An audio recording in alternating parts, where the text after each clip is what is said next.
그렇죠. 이제 강의가 중요한 것은 지문 강의가 중요하죠. 중요한데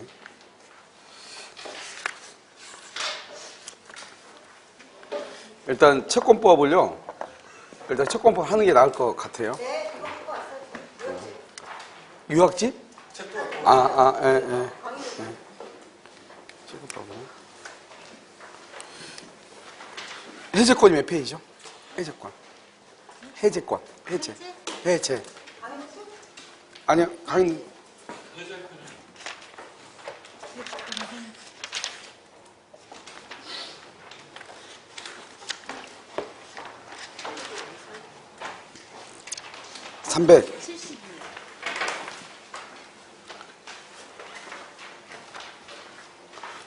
그 372페이지요. 페이지요. 372페이지요. 해제권 한번 보도록 그렇게 하겠습니다.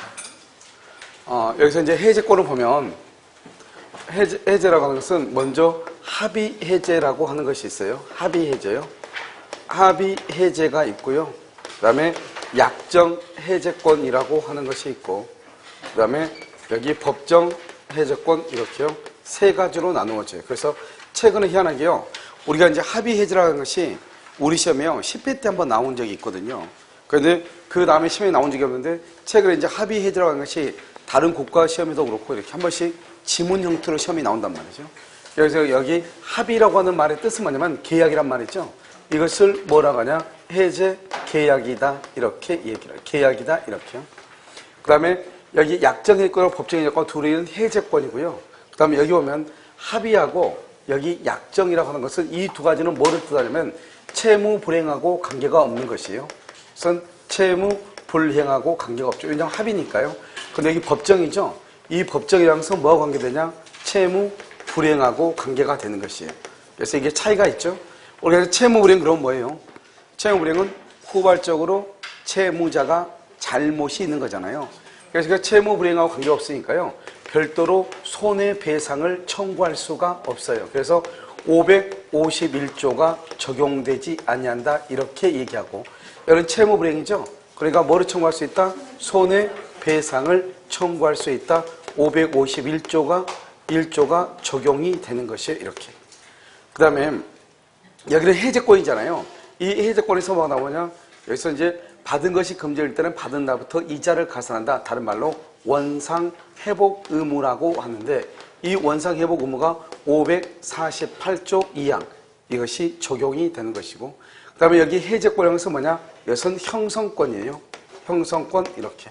그래서 이것은 단독행위가 되고, 이건 단독행위고 이것은 계약이 되는 거예요. 이것은 뭐냐면 단독행위가 되는 것이죠. 이것은 합의해제는 계약. 합의해제가 뭐냐면 여러분들이 음식 물건 사잖아요. 마트에서 물건을 사고 나서 나중에 그 물건을 다시 환불하죠. 우리 보면 마트 같은 데 보면 환불하는 데 있어 없어? 있잖아요. 그럼 물건 사가지고 와가지고 다시 그 물건을 들고 가가지고 나 이 물건 필요 없는데 교환해 주세요 이렇게 얘기하죠. 그럼 저쪽에서는 원래 상품에 하자가 있거나 그래야지 환불을 해줘야 되잖아요. 그런데 하자가 없음에도 불구하고 여기서 싫다고 하면 그냥 환불을 해주죠. 왜냐면 안 해주면은 나중에 소문 안 좋으면 그러니까요. 그래서 그것을 합의 해제라고 얘기하는 것이고, 약정 해제는 뭐냐면 우리가 이제 지난번 시간에 배웠는데 계약금 계약 있죠. 이러면 계약금 계약은 뭐예요? 계약금 계약은? 요물계약. 계약금 계약은 요물계약인데요. 계약금 계약은 요물계약이에요. 요물계약인데 계약금 계약은 뭐냐면 준 사람은 뭐라고? 포기하고 받은 사람은 두 배를 주고 계약을 해지할 수 있는 거잖아요. 그러니까 우리가 그것을 해약금 계약이라고 얘기하는 것인데, 우리가 계약금 계약이 바로 약정해제예요. 계약금 계약은 미리서 약속을 해놨죠. 나중에 계약을 할 수 있다, 해지할 수 있다. 그것을 약정해제권. 또는요, 여러분들이 이제 보통 이제 학원 같은 거 오시면 처음에 강의를 들으면 다 어렵잖아요. 그래서 항상 처음에 이렇게 중간에 강의를 들은 사람하고 들은 분들하고 이렇게 상담할 때가 제일 힘들거든요. 근데 이제 강의를 듣다가 뭐라냐면 도저히요, 내가 강의를 딱 듣는데 이건 내가 들을 수 있나? 다른 사람은 막 대답하고 그러는데 나는 안 될 것 같단 말이죠. 그럼 어떻게 하죠? 슬금에 나가가지고 갑자기요, 남편이 지방으로 전근 갈 수 있죠. 알죠? 전출이 할 수 있죠. 알겠죠? 혹시 내가 그래서 한 달을 딱 잡죠. 한 달 뒤에 우리 남편이 지방으로 전출 갈지 모르는데, 그럼 전출 가면은 환불해 줄 수 있어요? 이렇게 물어보죠. 그럼 학원에서는요, 전출 간다는데 이사 간다는데 그럼 어쩔 수 없는 거잖아요. 예, 그럼 그렇게 하세요. 이렇게 얘기하죠. 그러니 한 달을 들어보죠. 한 달을 듣다 보면 한 2주, 3주, 2주만 잘 버티면 어떻게 또 다 귀에 들리잖아요. 그런데 예를 들어서 정말 나는 한 달 들었는데 모르겠다. 그럼 이 사람 뭐라고 하겠죠? 나 우리 남편이 전출 간다고 이렇게 얘기하죠. 그러면요, 거기서 약정해지죠. 그런데 풍물시장에서 또 만나죠. 알겠죠? 알겠죠? 이렇게 해줘요.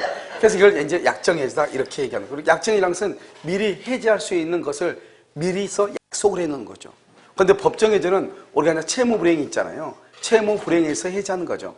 이 세 가지의 공통적인 것은 뭐냐? 어느 경우나 소급해서 무효가 돼요. 그 다음에 뭐라고 하냐? 여기서요, 제3자를 보호를 해요. 이게 548조 1항이다. 이렇게 제3자 뭐 이것은 공통이에요. 그러니까 합의해제든 약정해제든 법정해제든 관계없이 무조건 뭐가 되냐?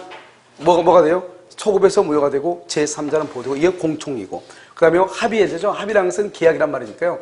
우리가 계약을 하게 되죠. 그러면 548조 2항이 적용이 안 돼요. 이건 뭐냐? 나중에 병행했죠. 원상회복구분할 때 받은 것이 금전일 때는 받은 날부터 이자를 가산한다 이런 말이 나오거든요. 이것이 적용되지 않는다 이런 말이죠. 이것이 해제 계약에는 적용되지가 않아요. 알겠죠? 그래서 이것은 이제 지금부터 이걸 가지고 한번 보면 이건 이제 전체적인 그림을 보는 거죠. 지금부터 이제 우리가 시험에는 뭐만 나오냐면 거의 뭐 법정해제 것만 나와요. 그럼 우리가 법정해제라고 하는 것은 뭐냐? 우리가 지난 시간에 배웠던 걸 잠깐 얘기하면 이렇게 갑하고 을하고 계약을 하죠. 2월 1일 뭐라냐? 예약을 하죠. 이것을 무슨 예약이다? 일방 예약이다. 이렇게요. 그 다음에 예약 완결권에 의해서 3월 1일 날 뭐란다? 본계약을 체결하죠. 본계약이요. 그 다음에 여기요. 4월 1일 날 뭐란다? 중도금을 이렇게 주죠. 그 다음에 5월 1일 날 뭐란다? 잔금을 이렇게 주죠. 그러면 중도금이죠. 중도금 이후 단계를 무슨 단계라고 한다? 이행 단계다 이렇게 얘기하고요. 여기에서 이행하지 않으면 우린 것을 뭐라고 얘기한다? 채무 불이행이다 이렇게 얘기하잖아요. 이걸 지금 얘기하는 거예요. 그러니까 지금 우리가 해제권이라고 하는 것은 중도금 이후 단계를 얘기하는 것이에요. 무슨 말이겠죠? 그 다음에 또 채무 불이행은 3박자가 맞아야 되죠. 첫 번째 뭐다? 후발적이죠. 그래서 여기 보면은요, 계약을 체결하고 난 다음에 문제이죠. 그래서 후발적이죠. 누가 잘못이 있어야 돼요? 누가? 채무자. 채무자에 뭐가 있어야 돼? 귀책 사유가 있어야 되죠. 이것을 채무 불이행이라고 하죠. 이렇게 채무 불이행에 의해서 계약을 해제하는 것, 그것을 법정 해제라고 얘기하는 것이에요. 그럼 먼저 여기서요. 먼저 뭐가 있냐? 채무 불이행이라고 하는 것이 있는 것이에요. 그러면 채무 불이행이라고 하는 것은 여러 가지 형태가 있어요. 첫 번째 뭐냐면 채무 불이행은요. 채무 불이행은 먼저 이행지체라고 하는 것이 있어요. 그러면 이행지체는 금전에 관한 것은 100% 다 이행지체예요. 그럼 지구상에요, 내 주머니에 돈이 없어서 그렇지 지구상 어디에나 다 돈이 있어 없어? 있죠. 이러면 은행 가면 돈 많잖아요. 알았죠? 복면 쓰고 가면 언제든지 가져올 수 있는 거잖아요. 알겠죠? 그러니까요, 우리가 이 금전은 지체는 될 수 있어도 불능이라고 하는 것은 있을 수 없어요. 불능이라는 것은 전혀 없다 이 말이잖아요. 그러면 이행지체이고요. 그다음에 여기 또 보면 채권자지체라고 하는 것이 있는데 원래 이것은 채무 불이행이 아니에요. 왜냐하면 채권자가 잘못한다? 우리 이것을 위험 부담이라고 얘기하는 것이죠. 그런데 어떤 사람들은요, 채권자 지체의 경우에도 채무 불이행으로 보자 이런 사람이 있다 이 말이죠. 그러면 채권자 지체는 뭐냐면 예를 들어서 매도인이요, 매수인한테 잔금 날짜에요, 등기 서류를 주죠. 그럼 등기 서류 주면 어떻게 돼요? 매수인은 나한테 잔금을 줘야죠. 잔금을 주면서 등기 서류를 받아야 되는 거잖아요. 그런데 내가 등기 서류를 줬는데 돈이 없는 거야, 잔금이. 잔금이 없으니까 내가 준 등기 서류를 받을 수가 있어요, 없어요? 없죠. 그것을 뭐라냐? 채권자가 받을 수가 없다 이 말이죠. 그걸 채권자 지체, 다른 말로 수령, 받는 거죠. 수령 지체라고 얘기를 하는 것이에요. 그 다음에 여기 또 뭐가 있냐면 불완전 이행이라고 하는 것이 있거든요. 이 불완전 이행이라고 하는 것은 어떤 것을 얘기하는 것이냐면 우리가 생명이나 신체나 재산에 손해를 끼치는 것. 예를 들어서 내가 만약에요, 장롱을 주문했단 말이죠. 그래가지고 자개농이 우리 집에 왔단 말이죠. 왔는데 이 사람들이 자개농을 우리 방에다, 안방에다 설치하는 과정에서 안방에 있는 거실, 방 가운데 있는요, 전등 있죠? 전등을 깨뜨리죠. 그 말은 무슨 말이냐? 내가 채무를 이행하는 과정에서 상대방의 생명이나 재산이나 신체에 위해를 가하는 것, 그것을 불완전 이행이라고 하는 거예요. 나한테요, 장롱을 설치하면서 나한테 좀 잡아달래요. 근데 내가 잡아줬거든요. 잡아주고 있는데 장롱을요, 들어가지고 딱 놨는데 내 발등에 났다 이 말이죠. 그럼 어때요? 신체에 손상이 가는 거잖아요. 알았죠? 등을 깨뜨렸다. 재산의 손상을 가는 거잖아요. 그런데 장롱은 왔잖아요, 집에요. 어느 과정에서 생명, 신체, 재산을 손해에 끼치죠. 여러분 이삿짐 센터에서요. 여러분 최근에 뭐 이삿짐 센터 많이 문제가 됐죠. TV가 깨졌다 이 말이죠. TV는 가져왔잖아요. 가져왔는데 TV에 뭐가 있어? 손상이 있어. 재산에 손해를 끼쳤죠. 그것을 뭐라고 표현하냐? 불완전 이행이라고 얘기하는 거예요. 그런데 그런 불완전 이행이 완전 이행이 가능하다 이 말이죠. 완전 이행이 가능하다. 만약에 예를 들어서요. 전등이 깨졌다. 그럼 전등 다시 갈아 끼우면 되는 거잖아요. 알겠죠? 그런 경우 이렇게. 이게 이제 한 파트가 되는 거예요. 그 다음에 또 한 가지 뭐가 있냐면 여기요. 이행불능이라고 하는 것이 있어요. 이행불능. 그럼 이행불능은 뭐예요? 꽝이다 이 말이죠. 그래서 봐. 지금 건물이 이렇게 있죠? 이 건물이 불타버리고 없어. 그러면 건물을 이전에 줄래야 줄 수가 있어 없어? 없죠. 이것을 이행불능이라고 얘기하는 것이죠. 그 다음에 여기 이행거절이라고 하는 것이 있어요. 이행거절은 갑하고 을하고 계약을 했단 말이죠. 그런데 계약을 했는데 갑이라는 사람이 너무 싸게 집을 판 거예요. 그래서 을이라는 사람이 중도금을 준다고 나한테 계좌번호를 알려달라는 거예요. 그러니까 내가 뭐라 하냐? 나는 절대로 이 계약을 이행할 수 없고 계좌번호도 알려줄 수 없고 당신이 아무리 돈을 지급해도 나는 받을 수가 없다. 이렇게 얘기한단 말이죠. 그럼 이 사람은 뭐죠? 자기는 이 계약을 처음부터 지금 못하겠다 이 말이잖아요. 이것을 이행거절이라고 얘기하는 것이에요. 그 다음에 여기 보면 사정변경이라고 하는 것이 있고요. 사정변경의 원칙이요. 그 다음에 저기 있는 약정해제권이라고 하는 것이 있고 약정해제권. 그 다음에 여기서 최고 불효특약, 최고 불효특약이라고 하는 것이 있고 그 다음에 여기 불완전 이행이죠. 여기요. 불완전 이행이잖아요. 이 불완전 이행인데 완전 이행이 가능한 경우, 불가능한 경우 이 말이죠. 예를 들어서요. 우리 집에요. 자개농을 가지고 오면서 우리 집에 유일하게 하나 남아있는 300년 된요. 뭐 이주백자라든가 고려청자를 깨뜨렸다 이 말이죠. 그럼 어떻게 해요? 그것은 똑같은 것을 다시 만들 수가 있어 없어? 없잖아. 그것을 이행불능, 불완전 이행인데 이행이 불가능하다 이런 말이죠. 그것을 이제 얘기하는 것이고요. 여기 이제 또 뭐가 나냐면 실권약관이라고 해가지고요. 실권약관, 여기 중도금하고 여기 잔금이라고 하는 것이 있어요. 그러니까 이 정도만 보고요. 그 다음에 이제 지금 쭉 설명을 하면 이렇게 채무불행이 있죠? 채무불행이 있으면 어떡하냐? 상당한 기간을 정해서 최고를 해요. 그러면 상당한 기간을 정해서 최고라는 것, 상당한 기간이라는 건 뭐냐? 앞으로 민법에서 상당이라고 하는 말은 정해져 있지 않는 기간을 상당하다고 얘기하는 것이에요. 예를 들어서 봐봐요. 수요일날요. 수요일날 만약에 돈을요. 갑이 을한테요. 돈 10,000원을 빌려줬다고 해봐. 그리고 나한테도 돈 10,000원을 빌려줬거든요. 그래가지고 뭐라 하냐? 그래서 오늘만 수요일에 해봐. 오늘 꼭 갚으라고 그랬어. 근데 돈 10,000원 갚으라고 했는데 돈을 둘 다 못 갚았단 말이죠. 그러면 갑이 을한테 뭐라고 하냐? 이런요. 우리가 공주에서 공부하려면요. 돈 10,000원 정도는 갚을 수 있는 능력이 있잖아요. 그러니까 어떻게 하냐? 내일까지 갚으세요. 이렇게 내일까지. 그게 상당한 기간이죠. 그런데요. 수요일이니까 목요일날 갚으라 이 말이죠. 나한테는요. 내일까지 갚으세요. 그러면 안 되지. 난 목요일날 강의 가야 되는데요. 여기서 돈 10,000원 갚아주러 여기까지 왔다가 가면 강의 못 가잖아요. 그러니까 똑같이 돈을 10,000원을 갚을 능력이 있어도 한 사람한테는 내일까지 갚으러 가고 한 사람한테는 일주일 뒤에 갚으러 가죠.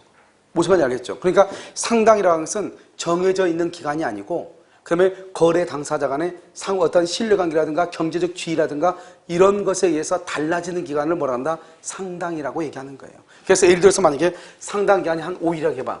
그럼 5일이면 5일을 기간을 정해서 최고를 하는 거예요. 그런데 만약에 최고했는데 그럼 5일 안에 갚으라 이 말이죠? 그러면 돈을 갚지 않죠? 갚지 않으면 그때 뭘 하냐? 해제권이 발생을 하는 것이에요. 그제서야 해제권이 발생을 해요. 해제권이. 그런데 여기서요. 5일 정도로 해야 되는데 2일 정도 해가지고 2일 안에 갚으라 이렇게 했어요. 그럼 2일 안에 갚으라 최고를 했죠? 그럼 최고로 했는데 이행을 하지 않죠? 그러면요. 어떻게 하냐? 여기는 5일 정도, 5일이 원래 상당이라고 그랬잖아요. 그럼 5일이 지나면 해제권이 발생을 해요. 여기는 이틀이라고 했죠. 그러면 상당한 기간보다 짧게 했죠. 짧아도 최고로서 효력이 있어요. 얼마가 더 지나면 3일이 더 지나면 해제권이 발생하는 거예요. 우리나라 사람이 가장 잘하는 거 당장 돈 갚아. 당장. 그러면 최고로서 효력이 있죠. 최고로서 효력이 있고 여기는요. 며칠이 더 지나야 5일이 더 지나야 해제권이 발생을 하는 거예요. 5일이 더 지나야. 그러니까 뭐냐면 내가 지금 얘기하는 것은 상당한 기간을 정해서 최고를 하는데 그 최고는 상당한 기간을 정해야 되고 그 다음에 짧게 정해야 되고 아예 정하지 않고 해도 최고는 최고로서 효력이 있다 이 말이죠. 알겠죠? 그러고 난 다음에 상당한 기간이 지나고 난 다음에 해제권이 발생한다 이렇게. 여기서 중요한 말은 작게 해도 정하지 않아도 책으로서 효력이 있다. 이 말이 중요하고. 여기서 또 한 가지 중요한 것은 뭐냐면 과다채고라고 하는 거예요. 과대채고 또는 과다채고라고 하는데요. 원래 100을 갚아라 이렇게 채고를 해야 된단 말이죠. 100을 빌려줬으니까. 그런데 이 사람이요 150을 갚으라고 채고를 했다 이 말이죠. 그럼 채고를 너무 크게 했죠. 이런 경우는 채고가 아니에요. 채고가 아니니까 계약을 해제할 수가 없는 거예요. 그래서 이 과다채고 또는 과대채고가요. 최근에 국가고시에서 여러 번 나왔는데 아직 우리 시험에는 안 나왔어요. 그래서 과다채고는 채고이다 아니다? 아니다. 해제할 수 있다 없다? 없다 이 말이죠. 그러면 이제 해제권이 발생을 하죠. 그러면 이 해제권을 뭐라 하냐? 이 해제권을 우리는 이것을 형성권이라고 얘기하는 것이에요. 이 형성권이고 형성권은 또 뭐다? 일방적 뭐라 한다? 의사표시라고 얘기하는 것이고 일방적이라고 하는 말은 무슨 말이다? 단독행위다 이런 말이죠. 단독행위다 이렇게. 항상 이 우리가 해제권 그러면 형성권이고 형성권은 일방적 의사표시 일방적 의사표시는 단독행위 항상 이렇게 되는 것이죠. 그럼 여기에서 보면 형성권이니까 이것은요 뭐 좀 상속할 수도 있고요. 그 다음에 양도할 수도 있고요. 가등기 할 수도 있고요. 일방적이죠. 계약을 해지할 때는 상대방의 뭐가 필요가 없다? 동의가 필요가 없는 것이고요. 그 다음에 뭘 해야 된다? 의사를 표시해야지 해제가 되는 거예요. 그런데요 뭐라고 하는 것이냐? 갑이 을한테요. 갑이 을에게 채고해. 채고. 뭐라고 채고하냐? 해지할래 말래 채고했어. 너 해지할래 말래? 채고했단 말이죠. 채고를 했는데 아무런 말을 하지 않아. 아무런 말을 하지 않아. 채고할래 말래? 채고해서 해지할래 말래? 왜냐면 이 갑이라고 하는 사람이요. 갑이라는 사람이 을이라는 사람하고 계약을 했는데요. 갑이 지금 돈을 갚지 못하고 있단 말이죠. 그런데 갑이 돈을 빌리고 싶어. 빌려서 이 돈을 갚고 싶은데 그 사이에 만약에 을이 계약을 해제버리면 꽝이잖아요. 그러니까 너 내가 돈을 빌고 싶은데 빌려서 너 돈 갖고 싶은데 너 그러면 해제할래 말래 그 안에 이렇게 물어보잖아요. 물어봤는데 아무 말 하지 않아. 그러면 을은 해제를 한다는 거예요? 안 한다는 거예요? 해제를 한다 안 한다? 해제권은 소멸한다 이 말이죠. 왜 소멸하냐? 의사를 표시해야 해제가 된단 말이죠.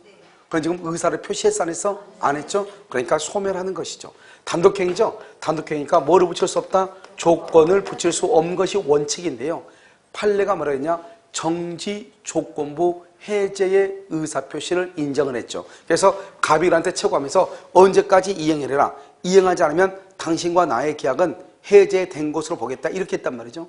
그런데 그 시간까지 이행을 하지 않죠? 그러면 갑과 을의 계약은 당연히 해제된 것으로 본다 이 말이죠. 이것을 정지 조건부 해제 의사표시가 왔는데 원래 단독행위니까 조건을 붙일 수가 없잖아요. 그런데 희한하게 판례가 해제에 있어서는 조건을 붙여가지고 해제할 수 있다 이렇게 얘기했단 말이죠. 그럼 이제 해제권이 발생하죠. 이렇게 발생했으면 어떻게 한다? 해제권이 발생한다고 해서 해제가 되는 것은 아니죠. 뭐를 해야 돼? 해제한다고 하는 뭘 해야 돼? 의사표시. 그래서 여기서 해제의 의사표시를 해야 되죠. 해제의 의사표시를 하죠. 해제 의사표시하게 되면 어떻게 되냐? 소급해서 무효가 돼요. 그래서 여러분요, 해제라고 하는 것은 책을 보거나 요약지를 보거나 그러면 아주 양이 많지만 실제로 그것은 크게 문제가 안 되는 게 채무불이행이 있다, 상당 기간을 정해서 채고한다, 이행하지 않으면 해제권이 발생한다. 발생한 해제권에서 해제한다고 뭘 해야 된다? 의사를 표시해야 해제가 된다. 그럼 여기서 해제의 의사표시 이렇게 되어 있잖아요. 해제 의사표시. 그럼 봐봐. 해제 의사표시 할 때는 어떻게 하냐? 해제권의 불가분성이라고 하는 것이 있거든요. 불가분성. 이 불가분성은 행사상의 불가분성하고 소멸상의 불가분성이 있는데 이런 우리는 계약은 한 번 계약을 체결하잖아요. 그럼 되도록이면 그 계약을 어떻게 해야 돼요? 이행을 해야 되겠죠. 이행을 해야 되겠죠. 그러니까 행사하고 뭐가 있냐? 소멸이라고 하는 것이 있단 말이죠. 그러면 해제권의 행사는 뭐고 해제권의 소멸은 무엇이냐? 이런 말이죠. 그러면 해제권 행사는 이렇게 갑하고 을하고 이렇게 병이 있고 여기요 A하고 이렇게 B가 있다 해봐. 이러면 되도록이면 계약을 해제해야 돼요? 안 해야 돼요? 안 해야 되겠죠? 행사는 어렵게 해야 돼요. 그럼 소멸은요? 소멸은 쉽게 소멸이 돼야지. 그래야지 해제를 못하죠. 해제권의 소멸은 빨리 소멸돼야죠. 그래야지 해제를 못하죠. 그래야지만 이 계약이 이행이 되죠. 해제권을 행사하면 어떻게 돼요? 무효가 되죠.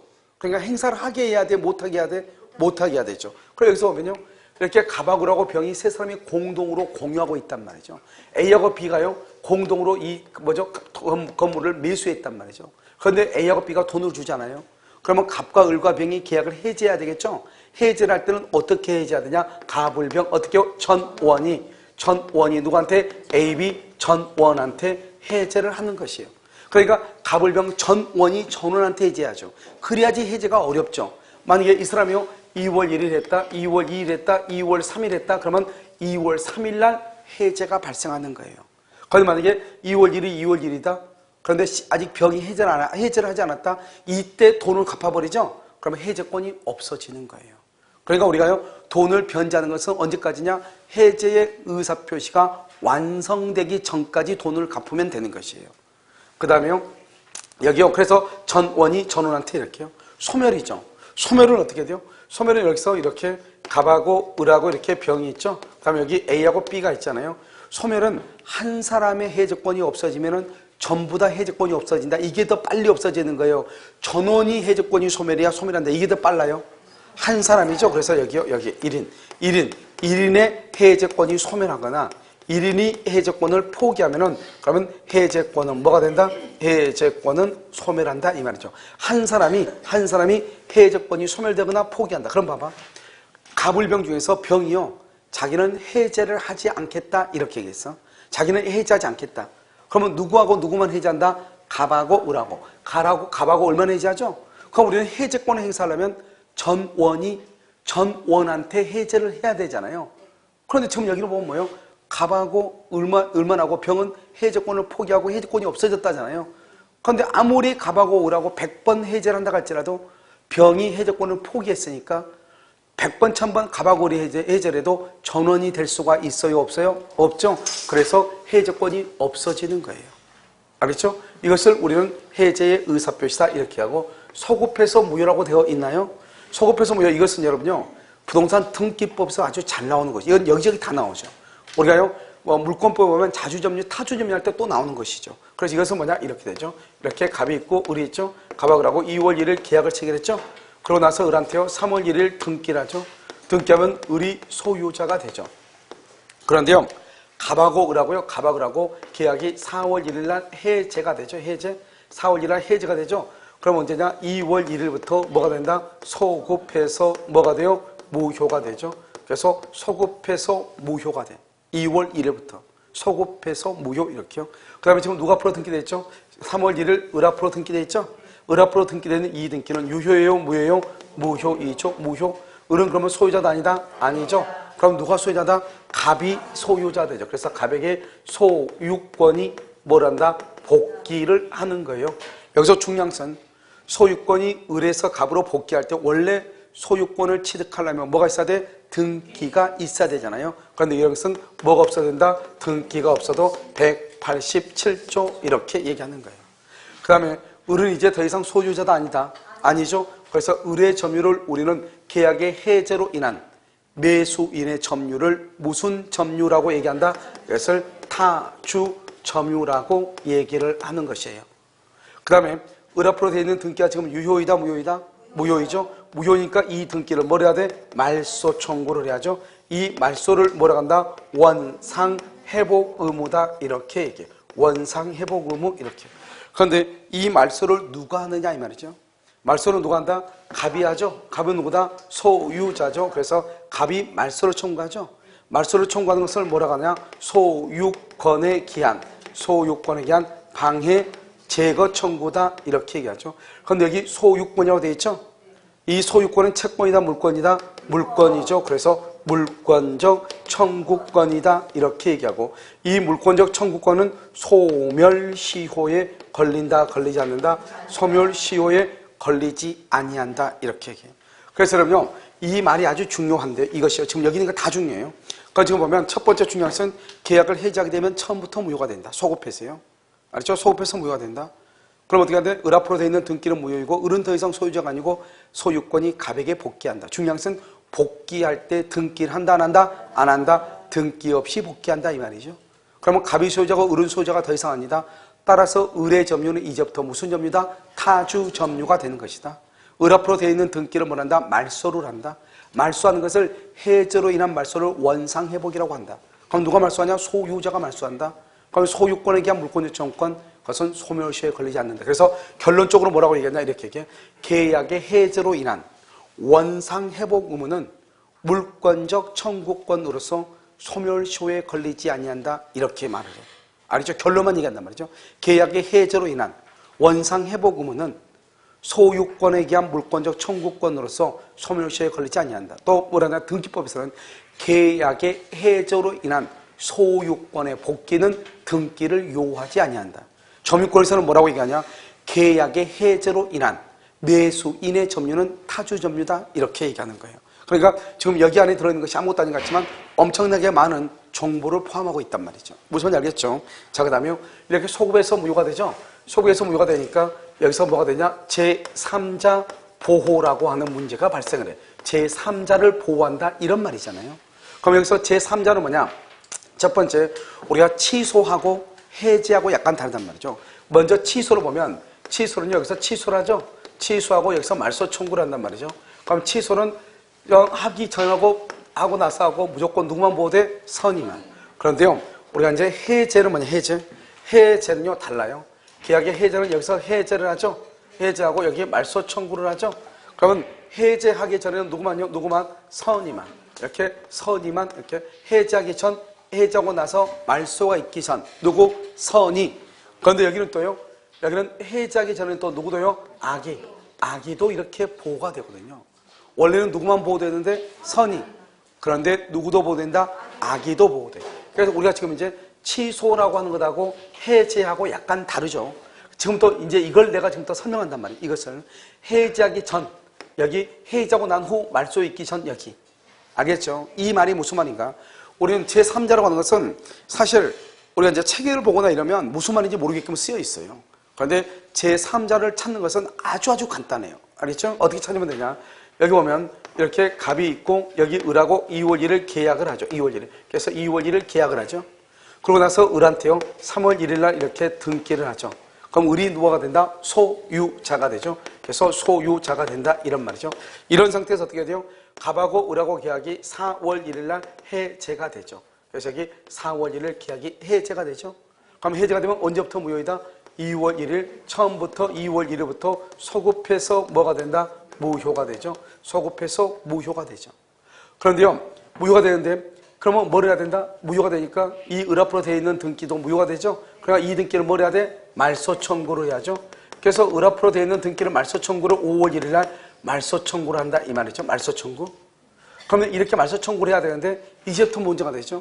지금 을 앞으로요 3월 1일 등기가 돼 있어가지고 3월 1일 등기가 돼가지고 4월 1일 해제가 있기 전에 여기 언제죠? 그러면요 여기요 3월 15일 날 이 말이죠. 이렇게 병한테 처분했다 이 말이잖아요. 알겠죠? 그럼 어때요? 해제가 되기 전에 처분됐죠? 그럼 어떻게 되냐? 이 병은 해제가 되기 전이죠. 뭐를 불문하고? 악을 불문하고 보호된다 이 말이고. 이해됐어요? 여기는 지금요 해제가 4월 1일 해제가 됐죠? 5월 1일 날 말소 청구죠?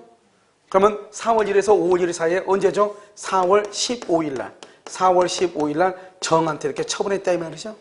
이때의 정은 누구일 때 보호된다? 선의일 때 보호된다 이 말이잖아요 지금 이게. 그러니까 을이요 갑하고 계약이 있으면 여러분 생각을 해봐. 갑하고 두 사람 간의 계약을 제3자가 그것을 어떻게 알겠어요? 알겠죠? 알 수 있는 방법이 없죠. 두 사람 사이에 해제의 원인이 있는지 없는지, 누가 채무 불이행인지 아닌지, 잔금을 줬는지 안 줬는지 그걸 어떻게 알겠냐고. 그걸 모르기 때문에요. 해제라고 한다, 해제한다는 말을 하기 전에 을이 등기를 받아와가지고 병한테 처분하죠? 그러면 이 병은요, 갑하고 을하고 해제 원인이 있다고 하는 것을 알든지 모르든지, 해제 원인이 있다고 하는 것을 알든지 모르든지 무조건 병은 소유자가 되는 거예요. 그런데 해제하고 나서 말소 등기가 있기 전 여기잖아요, 여기. 그러면 이것은 우리가 악이라고 하는 것은 해제가 됐다는 것을 안다는 것이고, 모른다는 것은 해제권이 있다고 하는 것을 모른다 이 말이잖아요. 알겠죠? 이런 경우는요, 누구일 경우에만, 선의일 경우에만 보호된다 이 말이죠. 그런데 여기서 중요한 말은 무조건 이 사람이 그러면 선이면 되고 그러냐? 그건 아니고 이렇게 돼. 항상 아주 간단한 게 우리는요 완전한 권리를 가지고 있어야 돼. 제3자는. 그래서 을 앞으로 등기가 있거나 을이 소유자가 되거나 이렇게 우리가 물권이라든지 채권, 미등기 그러면 절대로 안 돼. 미등기 절대로 안 돼. 완전한 권리, 등기나 소유권이 있어야 되고, 그다음에 이 병 있죠? 이 병도 뭐가 되냐? 여기서 등기를 가져갔거나 또는요 대항력이 있어야 돼. 대항력. 주특기문자가 대항력. 그래서 이 두 가지가 이렇게 이 두 가지가 플러스가 됐을 때 제3자가 보호돼. 봐봐. 갑이 을하고 계약해서 을한테 등기했어. 근데 또 을이 또 병한테 병하고 계약을 했어. 그런데 아직 미등기야. 미등기. 병은 보호된다 안 된다? 안 된다. 이해됐죠? 갑하고 을하고 계약을 했어. 소유권 등기했어. 소유권이야. 근데 을이 정한테 처분했어. 정이 임대차예요. 아직 전입 신고를 안 해서 전입 신고. 그럼 대항력이 있어요? 없어요? 없다. 그래서 전입 신고를 하지 않으면 대항력이 없다 이 말이죠. 보호된다 안 된다? 안 된다 이 말이죠. 내 말 지금 무슨지 알겠죠? 그래서 이것을 가지고 있기. 그래서 여기도 완전히 등기나 소유권이 있어야 되고. 그냥 되게 간단해요. 이 사람도 완전히 등기나 대항력이 있어야 돼. 그러면 어느 경우에 안 되냐? 어느 경우에 안 되냐? 이런 경우는 안 된다. 어느 경우냐면 이렇게 갑하고 을하고요 2월 1일 날 계약을 했는데 이 사람이 아직 미등기예요. 미등기고 이 사람 미등기라는 건 채권자다 이 말이에요. 채권자. 그 다음에 여기 이거 병이요. 이 병인데 이 사람이 이미 미등기고 이 사람이 이미 채권자니까 더 이상 병은 보호된다 안 된다? 안 되죠. 그래서 채권을 이 병이요 양수한 사람, 채권을 양수한 사람, 채권을 압류한 사람, 채권을 가압류한 사람, 알겠죠? 이 사람들은 이미 여기가 채권이죠. 완전한 권리가 아니잖아요. 그러니까 채권을 압류, 채권을 가압류, 채권을 양수, 제3자로서 보호를 못 받는 거예요. 그래서 여러분요 이것저것 안 되겠다. 내가 무슨 말인지 모르겠다. 그러면 딱 하나만 알면 돼요. 채권을 압류, 채권을 가압류, 채권을 양수. 제3자에 해당한다 안 한다? 안 한다 이 말이죠. 그 다음에 그 사람이 제3자이냐 아니냐를 보려면 일단 을 앞으로 되어 있는 것, 을 앞으로 되어 있는 것이 뭐가 된다? 등기. 그 다음에 뭐가 된다? 소유자가 돼. 소유자. 등기 소유자가 되고 그 다음 사람도 뭐가 있어야 돼? 등기 대항력. 이 말이 너무너무 중요해요. 알겠죠? 그러면 나중에 여러분요. 나중에 우리가 이제 다시 한번 이거 문제 풀거나 이렇게 볼 때 보면 금방 무슨 말인지 알 수가 있어요. 알겠죠? 그 다음에 제3자 보호했죠? 제3자를 보호하고 소급해서 무효가 되니까 원상회복 의무라고 하는 것이 있어요. 원상회복 의무 이렇게요. 이 원상회복 의무는 뭐냐?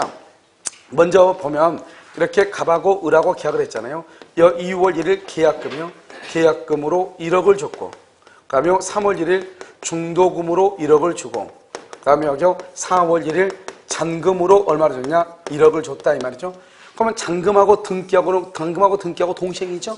그러니까 을이 갑에게 잔금을 줬다는 것은 갑은 을한테 집을 넘겨줬다 이 말이잖아요 지금. 그 말이잖아요. 그러고 나서 4월 1일이 되고 나서 7월 1일 날 계약을 해제를 한다 이 말이에요. 해제. 그러면 해제하면 어떻게 된 것이냐? 해제가 되면 7월 1일 해제했죠? 그럼 언제부터 무효가 돼요? 처음부터 무효가 되죠? 우리 이것을 뭐라 한다? 소급해서. 과거에, 현재에서 과거로 가는 것을 소급이라고 얘기하잖아요. 그래서 소급해서 무효가 된다 이 말이죠. 소급해서 무효가 돼요. 소급해서. 처음부터 무효가 된다 이 말이죠. 그럼 어떻게 돼요? 이 갑이라는 사람, 을이라는 사람한테 1억 받은 거 이것은요 받으면 돼 안 돼? 안 되죠. 그 다음에 이 을은요 이 집을 받으면 돼 안 돼? 안 되죠. 그럼 어떻게 돼? 그걸 다 돌려줘야죠. 그것을 뭐라 하냐? 원물 반환이다. 원물. 그래서 원상회복 의무라고 해서 뭐냐면 선이 악의를 불문하고 전부를 반환을 해요. 선이 악의를 보고 전부를 반환해요. 전부 반환한단 말이 무슨 말이냐? 이때 이 을은 계약을 해지하죠. 해지하면 집을 다 돌려줘야 돼요. 그런데 만약에 집을 돌려줄 수 없죠? 그러면 집 값에 해당하는 거 3억을 그것을 뭐라 하냐면 우리가 원래는 원물을 반환해야 되거든요. 그런데 집을 만약에 이 을이요 이런 식으로 병한테 처분해가지고 병이 선의가 되면 병이 소유자가 돼버리죠. 그러면 을은 갑한테 건물을 줄 수 없잖아요. 그렇게 건물을 줄 수 없으면 집값 그것을 가액이라고 그래. 가액을 반환해야 돼요. 그러면 또 이 사람은 4월 1일 날 집을 넘겨받아가지고 7월 1일까지 3개월 동안에 월세를 받아 먹었잖아요. 월세 그것을 과실이라고 얘기해. 이 과실도 반환해야 돼. 그러니까 원칙적으로 우리가 원상회복이라는 것은 첫 번째 뭐를 반환한다? 원물을 반환하는데 원물을 반환할 수 없으면 뭐를 반환한다? 가액을 반환하고 그 다음에 또 뭐도 반환한다? 과실도 반환하고 모든 것을 다 전부를 반환하는 그게 원상회복이라고 그래요. 알겠죠? 그런데 여기서 중요한 것은 또 원상회복이 받은 것이 금전이면은 언제부터냐? 받은 날부터 이자. 이 말이 여기서 가장 중요한 것은 받은 날부터 이자를 줘야 돼. 그 다음 날이 아니고 항상 시험에는 그 다음 날부터 이렇게 OX, X죠. 받은 날부터 이자를 줘야 돼. 그래서 여기 보면 일단 갑은요, 으로부터 뭘 받냐? 1억을 받았죠? 그러니까 우리가 어떻게 하냐? 1억을 다 이렇게 반환해야 돼. 1억을 이렇게 다 반환해. 그리고 받은 날부터 뭐를 가산한다? 또 뭐를? 이자까지. 원금도 반환하고 이자도 반환해야 돼. 받은 날부터 이자를 줘야 돼. 이것을 원상회복 의무라고 얘기하는 거예요.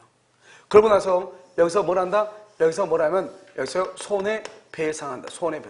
손해배상 청구. 여기서 손해배상 청구라는 거예요. 그런데 여러분 봐봐. 지금 계약의 해제라고 하는 것은 원시적이에요? 후발적이에요? 후발적이죠. 후발적이니까 무슨 이익 배상을 한다? 이행 이익 배상을 원칙으로 하는 거예요. 그런데 판례가 뭐라 했냐?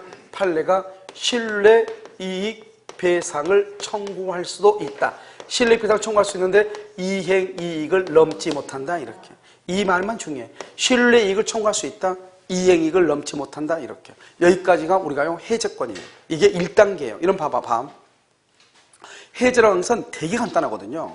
이 해제는 양이 너무너무 많아가지고요. 책을 보면 이런 것들이 순서적으로 쓰여 있어야 돼요. 순서로 쓰여야 되는데 책을 보면 순서로 쓰여 있지 않을 수도 있단 말이죠. 그러니까 먼저 이렇게 양이 많을 때는 양을 많으면 봐봐. 여기 한번 봐봐. 손해배상은 이행이익배상이다. 판례는 신뢰이익배상을 청구할 수 있지만 이행을 넘지 못한다. 간단하죠. 여기는 원상회복은 선악불문하고 전부를 반환하는데 받은 것이 금전일 때는 뭐를 가산한다? 이자를 가산한다. 이 말만 중요해. 단어 중요하잖아. 여기서는 제3자 보호는 제3자를 뭐다? 해제가 있기 전에는 뭐를 불문하고? 선악을 불문하고. 해제 후 말소는 누구? 선이만. 알겠죠? 그런데 이건 먼저 알아야죠. 이건 먼저 암기하죠? 그런데 제3자가 되려면 울도 뭐가 돼야 되고? 등기 소유권. 여기 병도 뭐가 된다? 등기나 대항력이 있어야 되고. 만약에 미등기다? 채권이다. 채권을 압류, 채권을 가압류, 채권을 압류. 양수. 된다, 안 된다? 안 돼. 채권을 압류, 채권을 가압류, 채권을 양수. 안 된다. 이거 하나. 그러면 이거 2판, 3판 모르겠다. 이거 하나도 알아야지. 무슨 말인지 알겠죠? 이거. 그 다음에요. 소급해서 이건 우리가 이제 이것은 여기 다 나와. 등기법이 나오죠. 점유권이 나오죠. 물권자 청구권이 나오죠. 다 나온단 말이죠. 그러니까 어떻게 이것은 정확하게 알고 있어야 되겠죠. 계약을 해지하게 되면 소급해서 무효가 된다. 그러니까 을 앞으로 되어 있는 등기는 무효가 된다. 을은 소유자가 아니고 갑이 소유자가 된다. 이때 소유권이 복귀할 때는 등기 없이도 복귀한다. 187조. 을은 타주 점유가 된다. 그러면 을 앞으로 되어 있는 등기를 말소한다. 그것을 원상회복이라고 얘기한다. 누가 말소하냐? 소유자인 갑이 한다. 갑이 소유권에 기해서 말소한다. 그것을 소유권에 기한 물권적 청구권이라고 하고 소유권은 뭐에 걸리지 않는다? 소멸시효에 걸리지 않는다. 이렇게. 그다음에 해제를 한다. 해제할 때는 어떻게 한다? 전원에 대해서 해제를 하고 해제권이 소멸할 때는 한 사람의 해제권이 소멸하면 모두의 해제권이 뭐가 된다? 소멸한다. 우리 이것을 뭐라 한다? 불가분성이다. 이렇게 얘기한다. 그 다음에 여기요. 여기 지금 보면 해제권이죠. 해제권은 뭐냐? 형성권이다. 그래서 형성권은 뭐다? 일방적 의사표시 말로 해야 된다. 상대방이 당신 해제할 거요 말 거요 물어봤다. 그런데 아무런 말이 없다. 그러면 해제권은 뭐가 된다? 소멸한다. 왜? 뭐를 해야 되니까? 의사표시를 해야 되니까. 채굴을 한다. 채굴은 어떻게 한다? 상당한 기간을 정한다. 상당한 기간을 정하지 않으면 그럼 어떻게 했냐? 상당한 기간을 정하지 않으면 어떻게 될 것인가? 무슨 말이겠죠? 그러면 상당한 기간을 정하지 않아도 채굴은 채굴에서 효력이 있다. 알겠죠? 그 다음에 과대채굴, 다채굴을 했다. 채굴에서 효력이 있다, 없다? 없다. 해제할 수 있다, 없다? 없다. 그러니까 이건 아무것도 아니야. 그러니까 봐요. 해제권이 어마무시하게 양이 많지만 실질적으로 이렇게 많은 것들은 되게 간단한 게 제목을 알고 거기에서 가장 중요한. 왜냐면 해제, 여기 이게 이제 해제거든요. 해제의 효과에 관한 설명 중 맞는 것은 틀린 것은 딱 그렇게 얘기하면 하나하나 지문만 뽑아서 나온단 말이죠. 알겠죠? 그래서 먼저 오면 법정의 조건이 가장 중요하죠. 먼저 뭐가 있어야 한다? 채무 불이행. 두 번째 뭐다? 상당한 기간을 정해서 뭐를 해? 채고하고. 그런데 이행을 하지 않으면 뭐가 발생해? 해제권이 발생하고.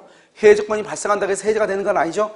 해제한다고 하는 뭐를 해야 돼? 의사를 표시한다. 해제의 의사 표시. 그 다음에 뭐가 된다? 소급해서 무효가 돼. 소급해서 무효가 되니까 두 가지가 문제가 돼. 제3자를 보호하는 문제와 원상회복이라고 하는 것이 문제가 돼. 그러고 나서도 손해가 있다? 그럼 뭐를 청구해? 손해배상을 청구해. 이게 목차란 말이죠. 그냥 목차는 먼저 암기해야 돼. 채무불이행이 있다? 상당한 기간을 정해서 채고한다? 그러면 이행하지 않는다? 해제권이 발생한다? 발생한 해제권에 의해서 해제한다고 말을 해야 된다? 해제 의사 표시하게 되면 소급해서 무효가 된다. 그러면 제3자를 보호하고 원상회복에 문제가 있고 손해배상에 문제가 나온다. 이런 말이죠. 알겠죠? 그러고 나서 밑에 있는 것을 보는 것은 아무것도 아니에요. 알겠죠? 그 다음에 이런 보면 카메라로 찍으신 분들이 찍을 때 이게 찍으려고 하지 말고 나는 잘 모르는데 다른 사람이 모르는데 차라리 동영상으로 찍는 게 훨씬 낫대요. 쭉 한번 쭉. 그러고 나서 찍고 나서 볼 때 잠깐 멈춰가지고 보는 게 훨씬 더 낫다고 그러던데. 찍으면 이렇게 하나하나 카트가 되잖아요.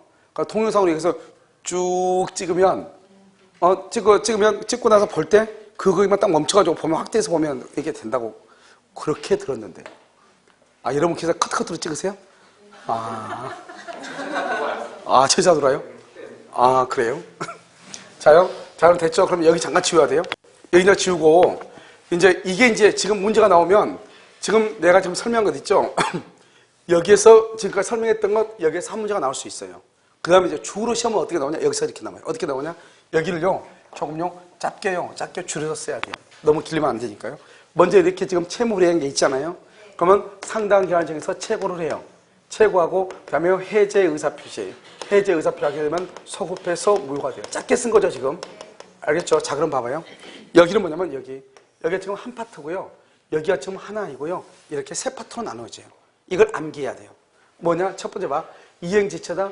최고하고, 그런데 이행을 하지 않죠? 그러면 해제 의사표시, 해제 의사표시 하게 되면 소급해서 뭐가 된다? 무효가 돼요. 그런데 여기는 최고를 하지 않아요. 그럼 지금 먼저 즉시 이 말이죠. 즉시 해제 의사표시를 하게 되면 무효가 돼버려요. 그런데 여기는 중동화 잠금은요. 최고도 하지 않고 해제한다고 하는 말을 하지 않아도 처음 소급해서 무효가 되는 걸 실권, 약관이다 이렇게 3단계로 나누는 이걸 암기해야 돼요. 그래서 시험은 뭐가 시험에 가장 많이 나오냐? 여기 뭐라고 나오냐? 다음 중에서 최고 없이 해제할 수 있는 것이 아닌 것은 정답은 언제나 뭐냐? 이행지체이다. 정답은 언제나 이행지체. 그래서 이행지체는 뭐란다? 최고를 해야 된다. 이행불능은요? 이행불능 봐봐. 건물이 지금 있어 없어? 없으니까 최고가 필요가 없죠. 그래서 이거 지금부터 설명하면 이행지체는 여러분 아니까 암기해야 되고요. 여기 봐. 이행불능하고 이행거절 하나. 이게 하나이고 그 다음에 사정변경 이게 하나. 알겠죠? 그래서 실질적으로는 이 두 가지만 딱 알면 끝이에요. 알겠죠? 여기 약정의 조건 있죠? 죄송해요. 하나 빠졌네요. 정기행위. 정기행위라고 하는 것이 하나 빠졌네요. 정기행위 이렇게 세 가지. 이것만 딱 보면 끝이에요. 자, 지금부터 봐요. 이행불능하고 이행거절을 설명을 해요. 이행불능이라고 하는 것은 뭐냐? 여기서 이행불능 또는요 이행거절 이 말이죠. 이것은 한꺼번에 딱 끝나는데 무슨 말이냐 이런 거예요. 이렇게 갑이 이렇게 있죠. 갑하고 을하고 이렇게 있고 그래서 계약을 해가지고 여기 2월 1일 계약을 체결해가지고요. 4월 1일 날 여기서 뭐냐면 이행기예요. 등기를 해주기로 했거든요. 이행기. 그런데 여기서 3월 20일 날요. 건물이 멸실된 것이에요. 알겠죠? 이것을 뭐란다? 이행불능이다. 이렇게 얘기하죠. 이행불능.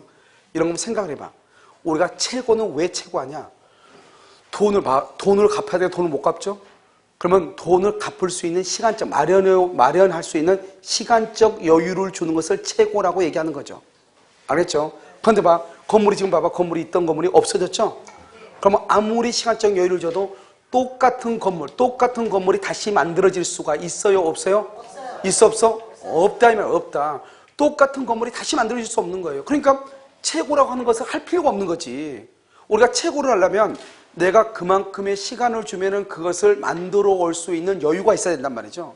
그런데 이행불능은 건물 자체가 없기 때문에 또 똑같은 건물을 만들 수가 없기 때문에 아무리 많은 시간을 준다고 할지라도 가능하다, 가능하지 않다, 가능하지 않죠. 그러니까 그래서 최고할 필요가 없는 거예요.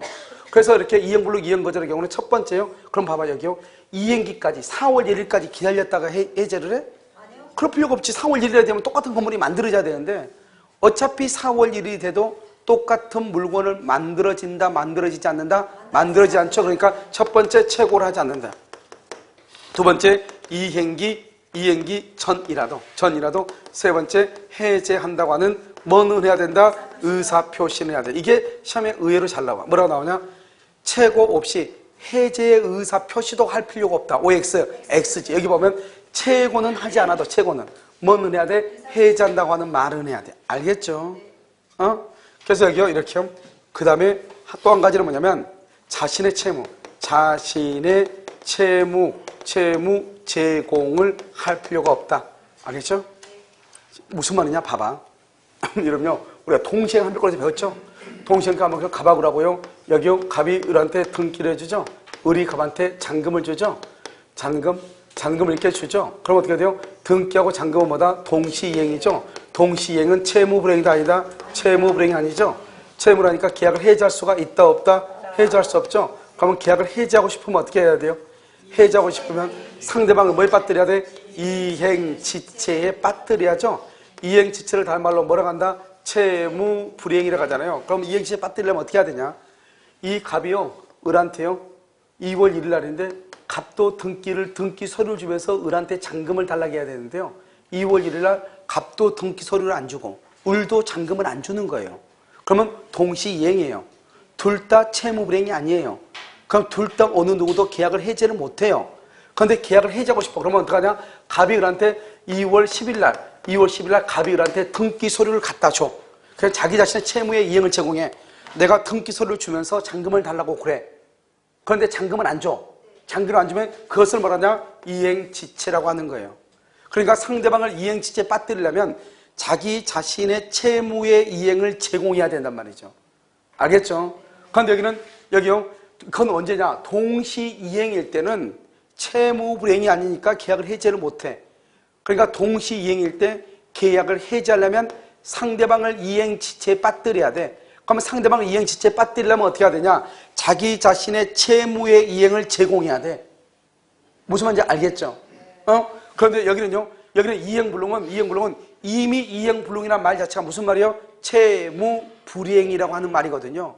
채무불이행. 그러니까 상대방을 또 채무불이행에 빠뜨릴 필요가 있어 없어? 없죠. 그래서 채무이행 제공을 하지 않는 거예요. 우리는요. 이행지체하고 이행불능하고 이행거절은 그 자체가 채무불이행이에요. 채무불이행이니까 상대방을 이행지체에 빠뜨릴 필요가 없다고.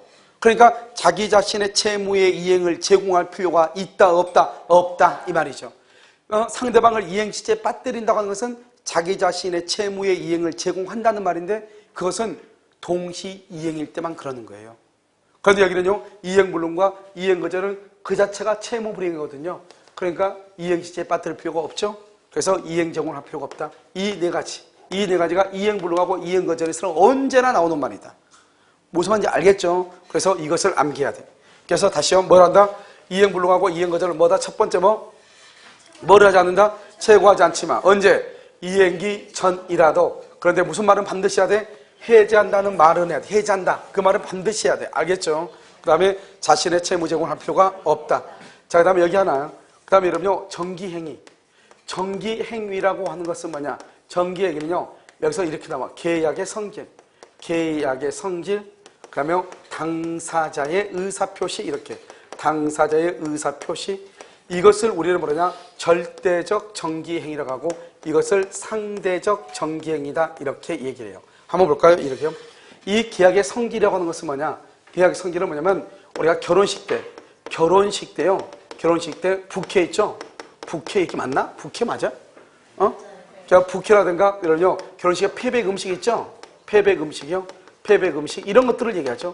이런 것들은 그때 아니면 턱시도라든가 뭐 웨딩 드레스라든가 뭐 이런 것들 있죠? 뭐 그때는요. 결혼식 날 아니면 쓸 수가 없는 거잖아요. 우리가 재혼할 때 쓸 수 있는 게 아니잖아요, 이게요. 알겠죠? 그러니까 이걸 우리 뭐냐? 정해진 기간 안에만 써야 되는 거. 그걸 정기라고 그래. 그때 우리가요, 여러분 컴퓨터용 사인펜 언제 있어야 돼? 10월 29일 날 있어야지. 10월 29일 날. 10월 29일이 지나면 시험 치는 날 컴퓨터용 사인펜이 있어야지. 시험 치는 날 컴퓨터용 사인펜이 없다. 그럼 의미가 있어 없어? 없잖아요. 아무 필요 없는 거죠. 뭐가 있어야 돼요? 시험 치는 날 있어야 돼요. 컴퓨터용 사인펜이. 무슨 말인지 알겠죠? 그래서 이것을 우리가 뭐냐? 부케라든가 패백 음식이라든가 이런 웨딩드레스 같은 거 이런 것은 반드시 그날 있어야지. 그날. 결혼식 날. 그것을 절대적 정기행위라고 해요. 상대적이라고 하는 것은 말로 하는 거죠. 예를 들었어요. 해외 이민 가는 친구한테 꽃다발을 주고 싶다 이 말이에요. 꽃다발. 이것은 말로 하는 거예요. 그래서 얘기하죠. 우리 친구가 이따 7시 비행기 타니까 공항에 꼭 5시까지 좀 갖다 달라고. 왜냐면 다시 공항에 또 들어가야 되잖아요. 그러니까 꼭 5시까지 갔다 오라고, 가져오라고. 그러면 어떻게 돼요?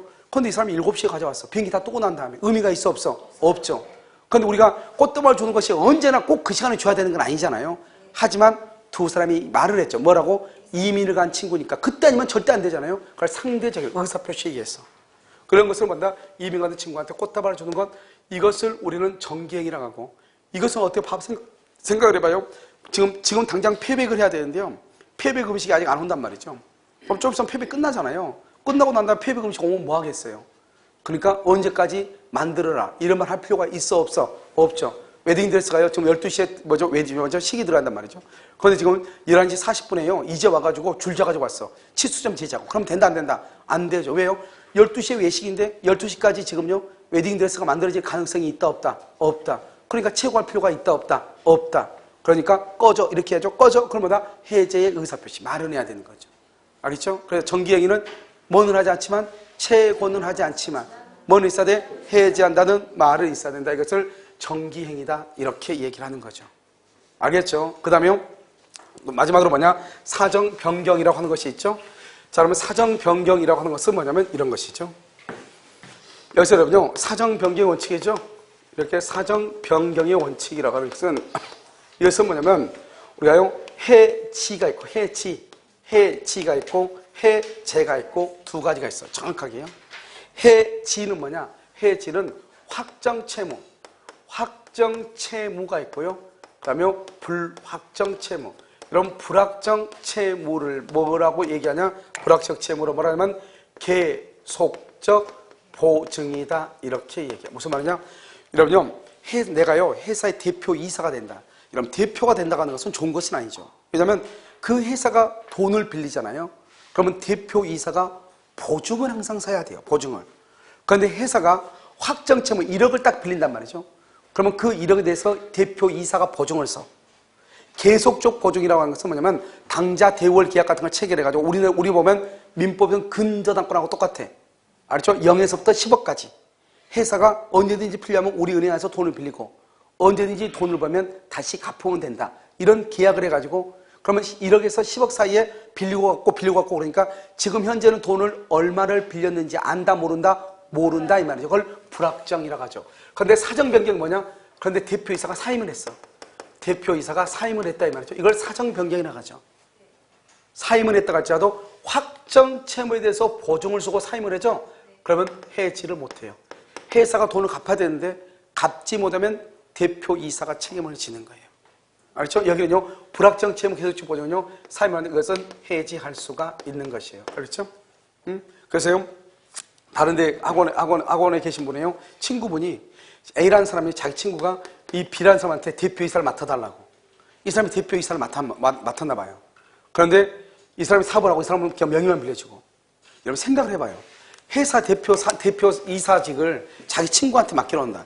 그런 인간하고는 이건 상종을 하면 안 되죠. 왜요? 아니 자기 이름으로 해야지. 자기가 만약 사업이 잘 될 것 같다. 그럼 당연히 자기 이름으로 하겠죠. 이런 그렇지 않나요? 그런데 친구 이름으로 해놨다. 이건 뭐죠? 불안하다 이 말이잖아. 왜? 나중에 법인세 나오죠. 별의별 게 책임 다 나올 거 아니에요. 결국 똑같죠. 이 사람이요. 이 사람 망하고 이 사람 교도소 들어갔대. 여러분 교도소 들어가서 그 집을 잘 사냐? 확실히 모르겠대요. 잘 살겠죠. 왜요? 남자의 교도소 들어가면 되죠. 가족이 남아있잖아요. 돈 많잖아요. 알겠죠? 그런데 이 사람은요? 이 사람 지금 어떻게 했죠? 법인세하고 해가지고 지금 완전히 난리가 났대요. 땅하고 건물하고 다. 무슨 말이겠죠? 그러니까 여러분요, 누가 와가지고, 이름은 너 이름을 하자. 그건 있을 수 없어. 왜? 이런 생각을 잠깐 생각하면 되죠. 자기 사업이 잘 될 것 같은데 자기 이름을 하지 왜 남의 이름을 하겠어요? 여러분, 그렇지 않나요? 그거 뻔한 말이잖아요. 너무나 상식적인 것을요. 그러니까 이 사람들은 어떻게 하면 특히 공무원이나 이런 직에 있었던 사람들, 이런 사람들은 자기를 대우해 주는 걸로 착각한 사람들이 있어.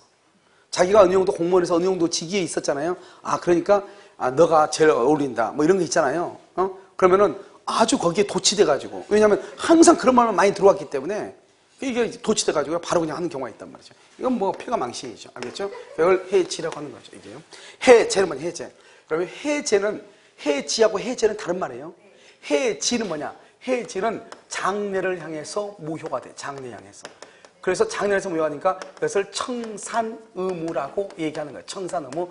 이것은 뭐냐? 계속적 채권관계. 계속적 채권관계라고 하는 것은 뭐냐면 임대차 또는요 고용계약이라든가 이런 것들이죠. 이런요 우리 회사에요 고용이 된 직원이 있어. 너 나가 그러면은 과거로부터 나가. 오늘부터 나가. 오늘부터. 그걸 장래를 향해서 무효라고 그래. 우리 집에 월세를 사는 사람이 1년을 계약했는데 월세를 2번 안 내니까요. 7월 달에 너 나가 그랬어. 7월 달에. 그러면은 7월부터 나가는 거예요? 1월부터 나가는 거예요? 7월 달부터 나가는 거죠. 그러면 지금 7월까지 지금 월세가 2달 밀렸죠? 그 돈 내고 나가야 돼, 안 내고 나가야 돼? 그것을 청산의무라고 그래요. 청산의무. 그런데 우리가 계약을 해지하게 되면 소급해서 무효가 돼. 소급해서. 처음부터 무효가 돼. 처음부터 무효가 되니까 이미 중고점 반환받고 주지 않는 것은 줄 필요가 없죠. 왜? 처음부터 무효니까. 그런데 해지는 오늘부터 무효야. 그럼 오늘까지는 유효란 말이죠. 그러니까 월세 안 냈으면 월세 내고 가야죠. 보증금 받을 게 있으면 받아가지고 나가야죠. 그런데 해제는 7월 1일에 계약을 해지하죠. 그러면 1월 1일부터 무효예요. 그럼 1월 1일부터 무효니까 1월 1일부터 7월 1일까지 서로가 주고받은 거 다 돌려주고 다 돌려받아야죠. 그리고 주지 않는 것은 줄 필요 있어 없어? 없죠. 그거 잘하단 말이에요. 그걸 우리는 뭐냐, 이것을 원상회복 의무라고 해요. 원상회복 의무. 알겠죠? 그 다음에 이것은 일시적 계약, 일시적 계약은 뭐냐? 매매계약, 교환계약, 증여계약, 이런 것은 해제라고 얘기하는 것이고, 임대차 계약, 고용계약, 이런 것은 해지라고 얘기하는 것이 말이 달라지죠. 알겠죠? 해제와 해지. 그런데 해제는 우리 판례가요, 해제를 원칙적으로 인정하잖아요. 그래서 판례가 뭐라 하냐면, 우리가 매매 계약을 체결할 때 하고요, 등기를 할 때, 계약을 체결할 때 하고요, 등기를 할 때 하고, 시간이 약 20년 정도 시간이 흘렀거든요. 50년에 계약을 했는데요, 70년 중반에 등기를 한 거예요. 70년 중반에. 그런데 우리나라가 70년 때만 한참 산업화가 이루어졌잖아요. 땅값이 1380배 정도 땅값이 뛴 거예요. 등기할 때가. 판례가 그렇다고 하더라도 계약을 해제할 수가 없다, 이 말이죠.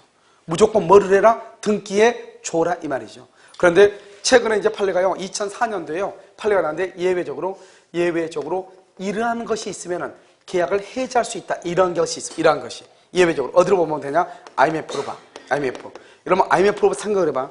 IMF는 나 때문에 온 거예요? 아니면 나하고 관계없는 거예요? 나하고 관계없죠? 계약을 체결할 당시에 IMF를 얘기하는 사람이 있어, 없어? 얘기하는 사람이 있어? 없죠. 여러분, IMF란 말 언제 들어봤어요? 책에 나와도 IMF, 중고등학교 책에 보면 상식책 같은 거 나오잖아요. 그때 돼도 유엔에 뭐가 있다, IMF가 어쩌고, 그래도 그걸 신경 써가지고 듣는 사람 한 사람도 없을 거예요. 알죠? 그런데 우리나라 사람 중에서 IMF 오는 사람이 있어, 없어? 없죠. 전 세계적으로 우리나라 사람들이요, 유엔 조직에 대해서 아주 지대한 관심을 가지고 있어가지고 IMF를 다 알고 있죠. 왜요? 한번 망해봤잖아요. 알겠죠? 그러니까 그전에는 IMF란 말을 알 수가 없는 거죠. 그래서 체결할 때 얘기는 하지 못했어요. 그 다음에 쌍방, 계약 당사자요. 쌍방 당사자에게 책임이 있어요, 없어요? 책임이 없죠. 그 다음에 사정이 변경됐잖아요, 지금요. 왜냐하면 IMF가 있기 전에는 이 건물 가격이 5억이었는데요. IMF가 딱 있고 나니까 이게요, 3억으로 뚝 떨어지지 않아, 2억이나. 그럼 우리가 부동산도 한때 폭락이 됐잖아요. 그러니까 어떻게 돼요? 이 사정 변경이 당사자에게 책임이 있어야 돼, 없어야 돼? 없어야 된다, 이 말이죠. 그런데요, 이때의 사정이라는 것은 어떤 사정을 얘기한다? 그것은 객관적 사정을 얘기하는 것이지, 여기 주관적이고, 그 다음에 개인적 사정을 얘기하는 것은 아니단 말이죠. 그러니까 여러분, 우리가 IMF라는 것이 바로 객관적 사정이잖아요. 이렇게 했을 때 어떻게 하면 우리는 원칙적으로 뭐냐면 계약 준수의 원칙이죠.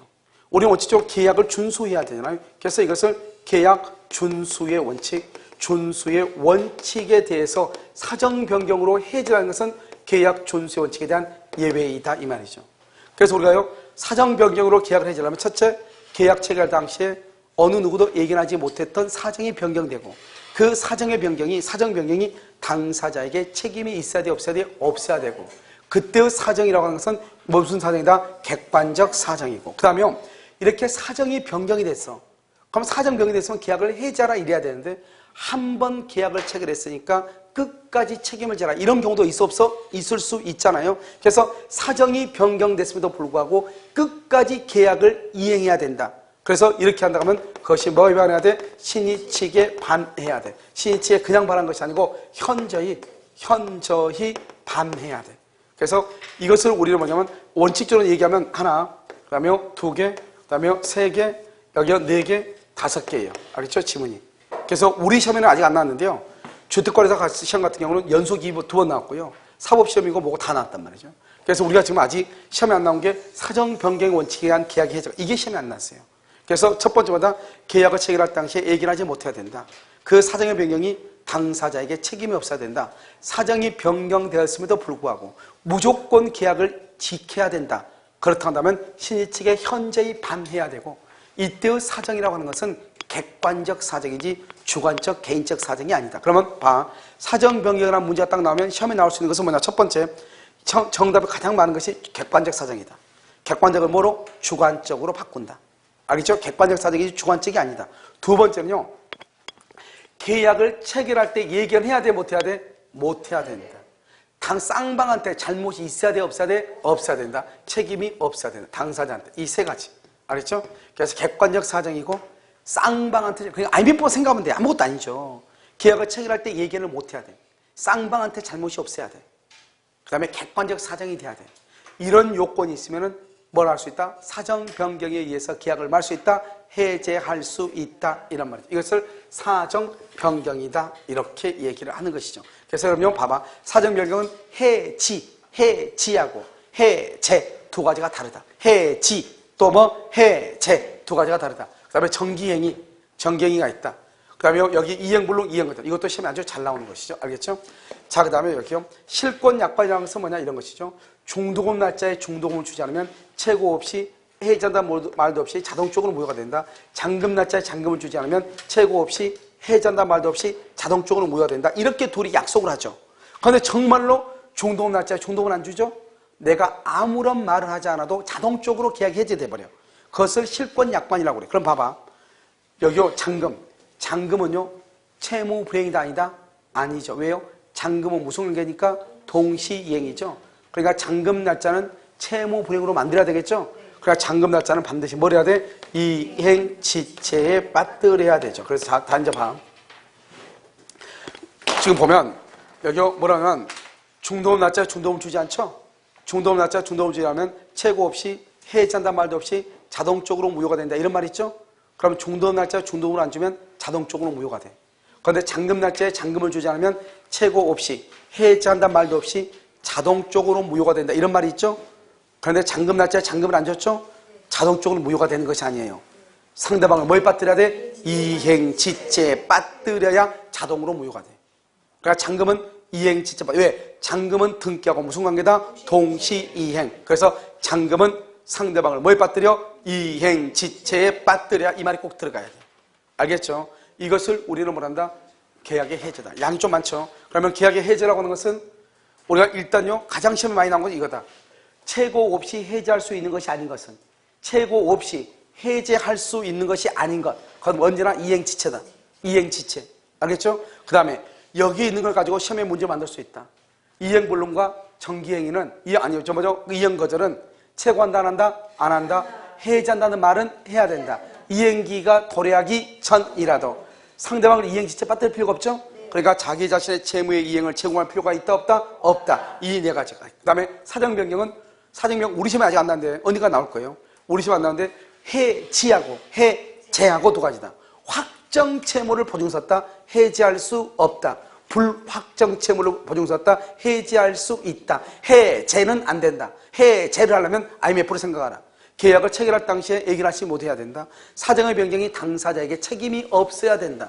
사정이 변경됐는데도 불구하고 그 계약을 끝까지 지켜라. 신의 측에 현저히 반해야 된다. 무슨 사정이다? 객관적 사정이다. 이렇게. 알겠죠? 여기 무슨 행위다? 정기행위다. 무슨 행위? 정기행위다. 정기는 뭐다? 결혼식. 결혼식 딱 생각하면 된다. 결혼식. 알겠죠? 최고한다, 안 한다? 안 한다. 이렇게. 실권약관은 중도금과 잔금이다. 중도금 날짜에 중도금을 주지 않으면 최고 없이 해제한다 말도 없이 자동적으로 무효가 된다. 자동적으로 무효가 되죠. 그런데 잔금은 동시행이다. 그래서 뭘 빠뜨려야 돼? 이행지체에 빠뜨린다. 그 다음에 이것이 있고, 그 다음에 채무불이행이 있다. 상당한 기간을 정해서 최고한다. 그 다음에 이행을 하지 않으면 해제권이 발생하고 해제의 의사를 표시해야 된다. 그러면 소급해서 무효가 된다. 그러면 제3자를 보호하고 원상회복 의무가 있고, 그 다음에 손해배상 청구라고 하는 것이 있다. 알겠죠? 목차를 보고 그 아래에 있는 가장 중요한 것들만 딱 알고 있으면 돼요. 무슨 말인지 알겠죠? 잠깐 쉬도록 그렇게 해서.